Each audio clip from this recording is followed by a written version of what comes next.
And is there a preliminary matter on this case? Yes, if y'all are pleased. I'm Hank Shelton of the Memphis Bar, and I'd like to introduce our newest associate, Ms. Catherine Norwood, also of the Memphis Bar and the Tennessee Bar and the Missouri Bar, has joined us this year and practicing in our financial services area. Thank you, Mr. Shelton, and welcome, Ms. Norwood. Glad to have you here. Yeah.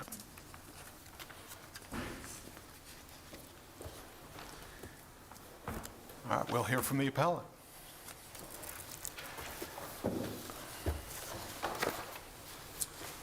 Good afternoon, and I'd like to reserve 2 minutes for rebuttal. 2 minutes for rebuttal. Yes, sir.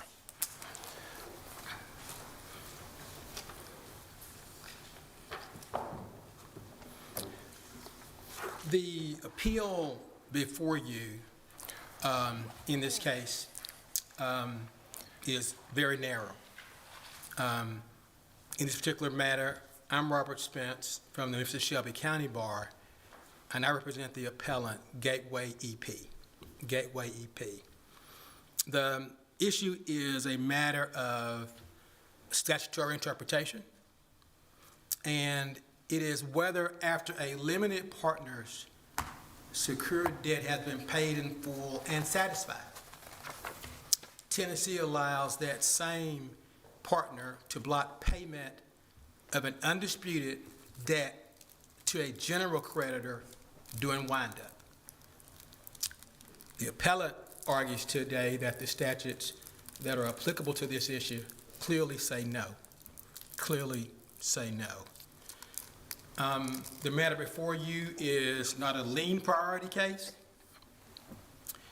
It's not a dispute over whether Regions, who is the investment limited partner, once had a secured debt, because it once did. That's admitted. This isn't about equity. This is about statutory distribution priority under the Tennessee Revised Uniform Limited Partnership Act.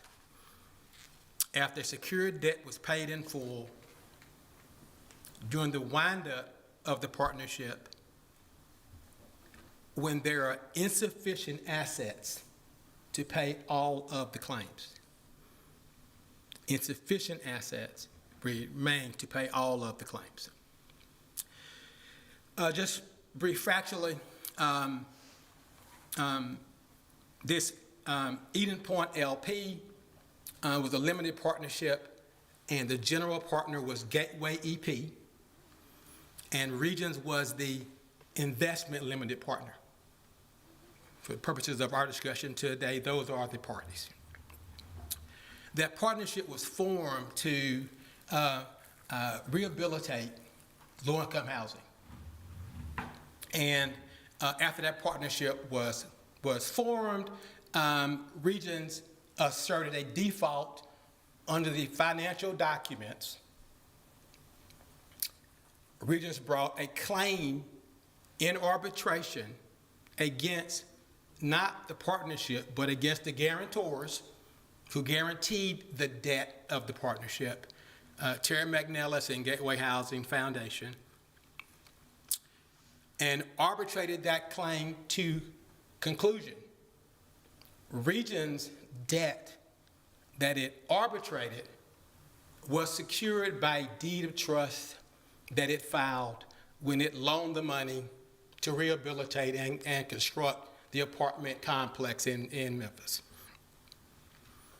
At the conclusion of that arbitration proceeding, the arbitrators rendered a judgment in favor of Regions, and over the course of about a year and a half, the guarantors paid that judgment in full, and Regions executed satisfactions in multiple states across the country and in the United States District Court for the Middle District of Tennessee. So that judgment was paid in full. During the time that Gateway EP was the general partner, Gateway EP hired Spence Law Firm to represent the partnership.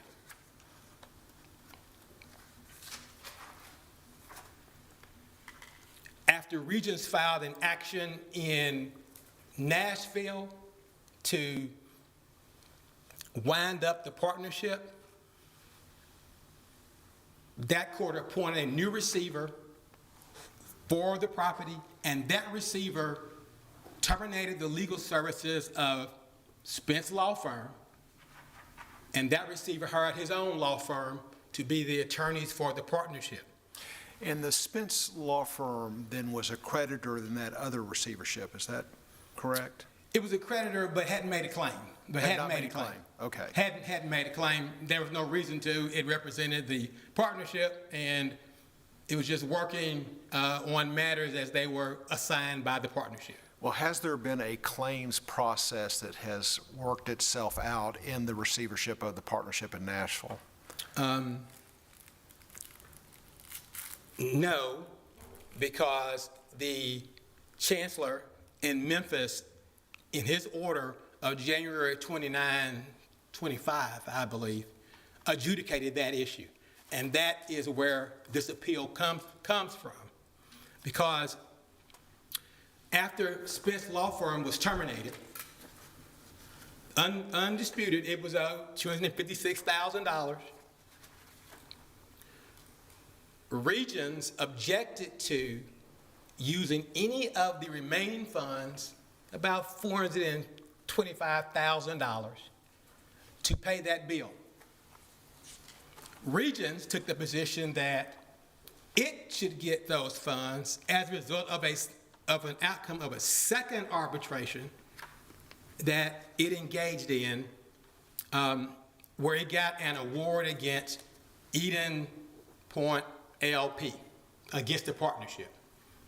And in that arbitration, Regions claimed that it incurred attorney fees and litigating for years against the partnership, and that arbitration resulted in a judgment in favor of Regions against the partnership, but it was denied as to Regions against the guarantors. So those are the two competing debts of the limited partnership. Regions Bank has this arbitration award, and Spence Law Firm has the debt that the partnership incurred for legal services over a number of years. And you're not saying that the second arbitration award was on the basis of Regions' position as a limited partner of the partnership, are you? Because otherwise, why would they pursue the guarantors?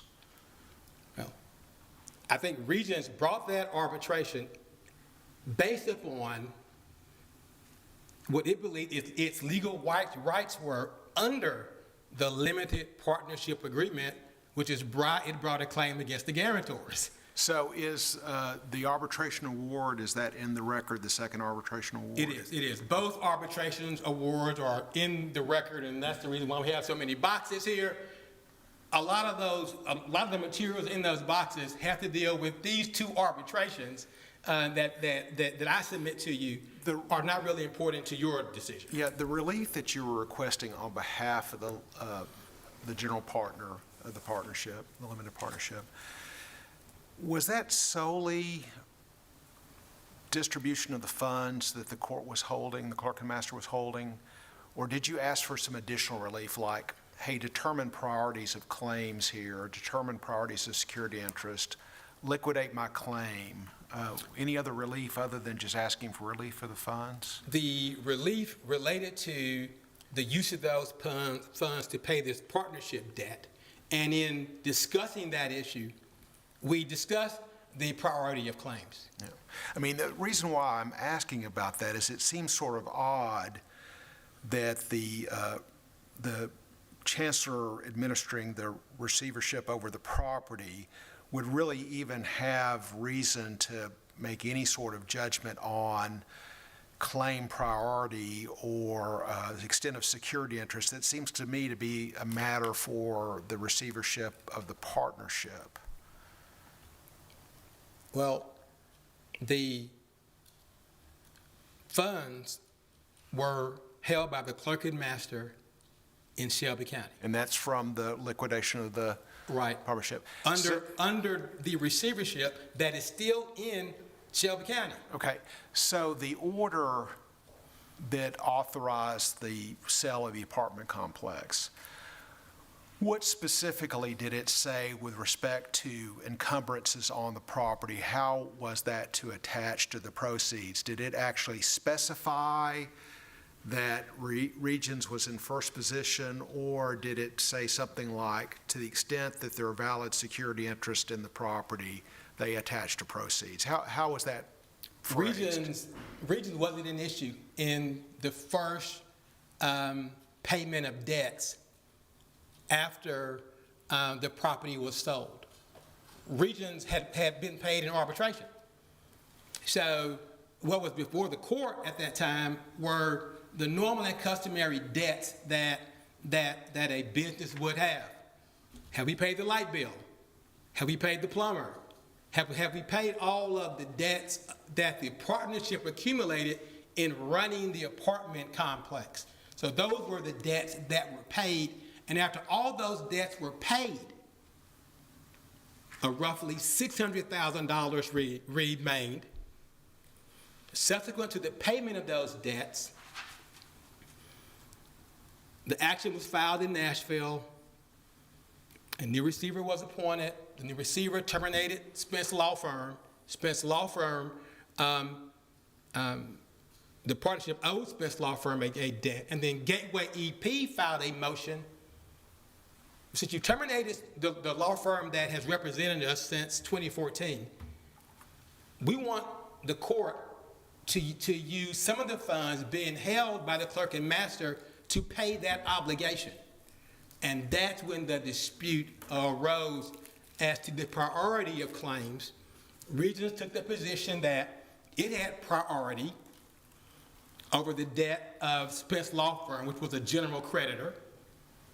And Gateway EP took the opposite position, and that's the matter that was decided by the chancellor in Shelby County.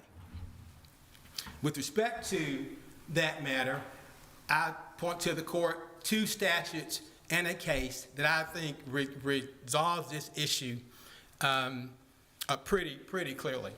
It is 61-2-607 and 61-2804.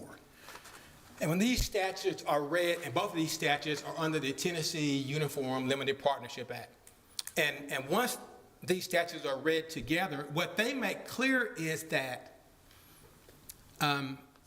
under Tennessee state law, a partner in a limited partnership, although they can be a creditor, the payment of any debt owed to them by the partnership is secondary to the payment of general creditors. That's what it says. It says that funds cannot be used to pay a limited partner back until you pay all of the debts owed to general creditors.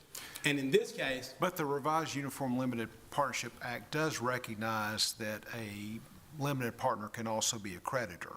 Without question, it recognizes that. But in 607, it says that the limited partner can be paid unless other laws permit it or prevent it, and 607 prevents it because it says that limited partners cannot be paid if there are insufficient funds to pay general creditors, and there's no dispute in this case that there are insufficient funds to pay both Spence Law Firm and the judgment that Regions received in arbitration.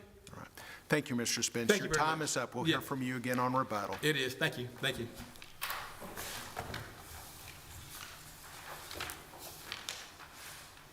We'll hear from the appellee. Thank you, Your Honor. Or Your they're Honor, going to be dividing time between the receiver and I Regents? was just about to address that. Okay, sorry to interrupt you there. No, that's fine, Your Honor. Mr. Ferringer is here, but does not intend to make any statement to the court and reserves no time. Now, let me start, first of all, as I've already said, I'm Hank Shelton of the Memphis Bar and represent Regents in this matter. And I note that I represent Regents as a secured creditor in this matter. And let me start my reply to Mr. Spence's comments by describing what I agree with. First of all, I agree that his issue accurately states the law. And the way I would say it is that a limited partner who's also a creditor, whose debt has been paid in full, does not have priority for its contribution. That's the law. Likewise, I would have to say we have not been paid in full. At this point, and the record's quite clear on this, Region's initial contribution was to the limited partnership was $1,952,000, I believe. That's in the record. It's also in the record that Regents has never sought repayment of that capital contribution in any way or any form. To the contrary, Regents has only sought repayment of the obligations due under the financing documents, which include the initial credit agreement and the deed of trust. And both of those documents describe obligations not just as the principal amount financed, which originally was $6,500,000, but also interest, expenses, attorney's fees, and the like. The record of the second arbitration, which resulted in a judgment against Eden Pointe in the current amount of about $4 million in the Middle District Federal Court, is strictly related to debts incurred under the credit agreement and the deed of trust. This is a case which, quite frankly, in 2012 or 2014 when it was brought, one could have expected to dispose of for maybe $100,000 in attorney's fees. Given the trench warfare that has characterized this case for the last 12 years, the attorney's fees have skyrocketed. They are recognized as debts under the loan documents, and those are the debts that Chancellor Newsom, in his order, noted were secured. So could you discuss the finality issue first? Cases that describe receiverships in Tennessee are very few, and the couple of cases that do address the issue of finality says finality is hard in receivership cases. So you're saying that there's some unresolved matters connected with the distribution here that makes this a non-final? Well, Your Honor, I think the simplest way to the simplest reason for it being a non-final order is Chancellor Newsom said it was a non-final order. When he was presented with competing orders. Well, yeah, I mean, he had a chance to 5402 it. He decided not to do that, but, we could still determine that this proceeding is appealable. Let me tell you what concerns me, then you can see if you can allay my concerns here. Here, it wasn't just a matter of the court saying, no, I'm going to distribute these funds to the receiver in Nashville for distributions, however they determine. The chancellor then went through and made some other determinations. Paragraph 10, there is no attorney's lien under the statute. Paragraph 11, if there is an attorney's lien, then Regent's pre-existing lien would be would be senior to the attorney's fees lien. Paragraph 12, Regent's interest is as a secured creditor. 13, payment to Regents is consistent with the limited partnership agreement because Regent is a secured creditor with a mortgage on the property. All those determinations, sound like things that set in stone the way this distribution has happened. It seems like to me that a creditor should get be able to get an appellate court to look at that before the money goes out the door? Well, first of all, the money's already out the door. The money's in Nashville because the order was not. But not distributed by the receiver there? Not yet distributed, and I would, Your Honor makes the law, I have opinions. My opinion would be if they think they have a claim against the money, file it in Nashville. So, and if they did that, I guess the next step here is, they did that and they said, you know, Your Honor, we don't think Region's security interest extends to these funds, and here's why. Would they be able to make that case, or would Regions turn around and say, well, wait a minute, in the receivership of the property, that determination has already been made? How would that work? Well, if the order is final, then they had their shot, took it, and lost, and we're done. But, so, okay, and I'm sorry to interrupt, but this is an important issue to me at least, is that if we say this is an interlocutory order, not subject to appeal, you would say the extent of Region's security interest in the receivership of the partnership is still potentially a live issue? Something that could be contested and... Yes, sir, and I would, but let me go a step further, if I may, and go to the reason that Regions is concerned with finality in this matter. There is at least one motion pending below for attorney's fees against the guarantors, which has not been pretermitted by the arbitrator's award. That motion has not yet been resolved and needs to be resolved. And that is pending in the receivership for the property? No, in the Memphis case. In the yes. Memphis case, okay.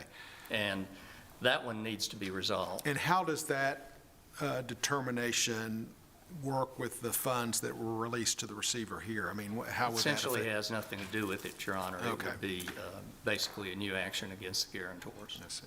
On top of that, there is another motion yet to be filed. The consolidation in this case was strange even by consolidation standards. And the pending fee motion was brought in the case in which the guarantors sued Regions. There is also a right for Regions to recover against the guarantors under the second arbitration award for expenses incurred in prosecuting what we have referred to over these years as the main case, that is CH 14-0019. That is not a motion that has yet been filed, but it is a right that needs to be pursued. That's the hardcore reason why I think even under the law, while Regions would normally ask for finality at this point, precisely for the reasons that Your Honor has raised, Regions has raised the finality issue. We need to get those attorney's fees resolved in the Memphis case. In thinking about finality for purposes of a receivership, I mean, I know the federal system, there's a statute that tells you which interlocutory orders in receivership are subject to appeal. Unfortunately, don't have that in Tennessee. But is it right to analogize receiverships and the issue of finality like estate cases? I'm sorry, Your Honor? Like estate cases, wills and estate cases? Your Honor, last year I've been practicing law 50 years. The last time I appeared in a probate case was probably 40 years ago. I'd prefer to analogize. Well, you've got more recent experience than I have, Your Honor. I would, I think, be tempted to analogize to a bankruptcy case, rather. Okay. And the issue of finality impacts them both. And, of course, we know there are volumes of opinions on finality in bankruptcy cases for all kinds of reasons. But as I see it, focusing down on this case, the Memphis case is no longer a receivership case. Hasn't been a receivership case since the receiver was discharged in 2017. It's simply a case about money in custodial legis and the ancillary expenses. Which is no longer in that case. The money is still in custodial legis, but a different court. Court, okay. So again, our issues are quite simply, we need to finish the case below before we go ahead and resolve it, and it does need to resolve. 12 years is plenty long enough for any case to be pending. Has there been a claims process in the receivership in Nashville? I don't know that the receiver has actually published one. I could yield 30 seconds of my time to Mr. Farringer, who would know off the top of his head. I'm not sure it's crucial for me to know that. Thank you. And finally, if we're addressing the merits, as we have been, the fact of the matter is all the debt that constitutes the Middle District judgment is debt related to the credit agreement and the deed of trust. None of it is related to the limited partnership agreement. Nobody has ever challenged the Region's assertion that it paid $1,950,000 or whatever. You know, it's borrowed money. It's money the guarantees borrowed from Regions to prosecute their case. And, you know, it didn't work out. You know, everybody's had wins and losses in this case, and Mr. Spence and I can argue about that later personally. But my view is the case simply isn't ready to be closed yet below, and those issues remaining regarding additional expenses incurred under the loan documents need to be addressed by the Memphis Chancery Court. And about my question to Mr. Spence earlier about this notion about the other findings or legal conclusions in the order directing the funds to be distributed to the receiver in Nashville, I mean, were any of those really necessary or a component, necessarily component of that? I mean, it seems to me that, you know, let's assume for the sake of argument there's a valid attorney's lien. That could be asserted in the partnership receivership, could it not? I mean, this is a partnership asset that's you're claiming is subject to a security interest. Your Honor, I'll wake up in the middle of the night sweating cold bullets, but I'm afraid I agree with Mr. Spence's analysis of that. Okay. He was asserting before that court in Memphis a lien to the proceeds. It was an issue properly presented to the chancellor, and I think the chancellor properly agreed to it. Interlocutory or not, I think it collaterally stops From going there, okay. Mr. Spence going forward.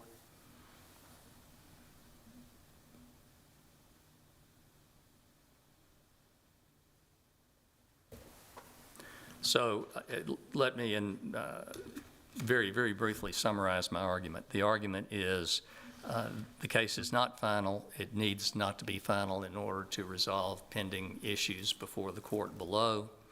The debt that brings us here today is money lent, not contributed, but lent by Regions in its role as a secured lender.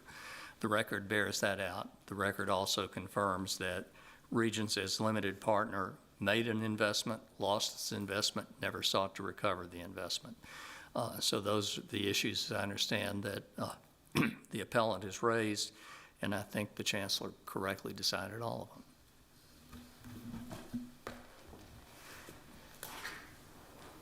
Mr. Spence?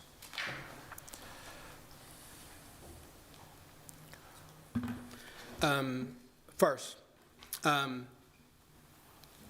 Regions is not a security creditor. Regions is a former secured creditor. It keeps masquerading as a secured creditor, but it is a former secured creditor who was paid in full. And how do we know that? We have the satisfactions of judgment filed in this record. So we know that it received the funds, it was paid in full, and the judgment was completely and totally satisfied. So why isn't this, because this is a claim against the partnership, why wouldn't that be an argument to make to the receiver in Nashville, the receiver of the partnership? You're saying, the general partnership is saying, you've got a valid claim for attorney's fees expended. Partnership receiver, look at my claim and look at the funds that you're holding and, you know, determine it's time to pay general creditors. I'm not saying that it could not have gone that way, but that's not what happened in the trial court. The trial court adjudicated this matter and entered a final order, and that's what brought us here. That's what brought us here. If the court hadn't entered a final order, then it may have played out the way you are suggesting, Justice McBride. But once the judge on June 29th entered a final order, we had 30 days to appeal. And that's what we did. Quickly on finality. So, the response to my question to Mr. Shelton, what's your position on how finality should work in a receivership case? Is it akin to a Wilson State case, or is he suggested like a bankruptcy case and we look at the same sort of finality principles? Your Honor, I'm not sure that I have a good answer for you on that, so I'm not going to guess. Okay. I don't know, but this case before Chancellor Newsom was not a receivership case. The receivership ended in 2017. It was just a case that related to the priority between Regions Bank being a limited partner and Spence Law Firm being a general creditor, and which of those two has priority to the remaining funds in court. All right. Thank you, Mr. Spence. Thank you. Your case is submitted. We will get your opinion as soon as we can. Thank you, Your Honor. Thank you.